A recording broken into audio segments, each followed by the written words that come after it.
C'est un jugement très rare qui a été prononcé cet après-midi par le tribunal d'Angers. Il a reconnu la responsabilité d'un garage et d'un mécanicien qui avait laissé un outil dans une moto.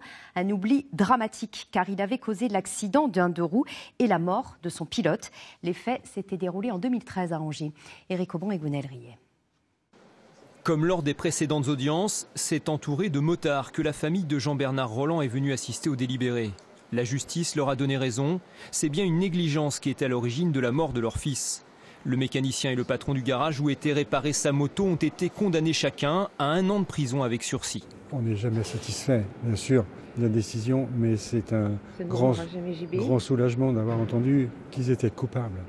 Au moins que ça va les mettre devant le fait accompli. Au printemps 2013, l'accident survenu sur une rocade au sud d'Angers avait été vécu comme un drame au sein de la communauté des motards. Jean-Bernard Rolland, 31 ans, était un pilote expérimenté, moniteur de moto-école.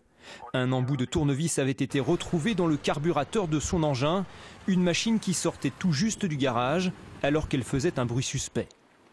Si vous confiez votre véhicule à un garage et qu'au moment de vous le restituer, il y a quelque chose qui ne fonctionne pas, le garage doit s'opposer à la restitution, vous fournir peut-être un véhicule de prêt, le temps que la panne soit identifiée et que le danger soit mesuré. Là, on a restitué une moto mortellement dangereuse à un garçon qui ne voulait pas mourir, bien évidemment.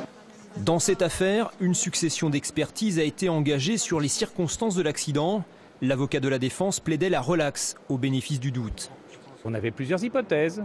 La vitesse pouvait être une hypothèse, un certain nombre de choses aussi. Donc en réalité, on disait que la culpabilité était possible, mais la non-culpabilité, l'innocence était tout aussi possible. Le procès aura duré plus de 2 ans. Le mécanicien et son patron étudient désormais la possibilité de faire appel de la décision.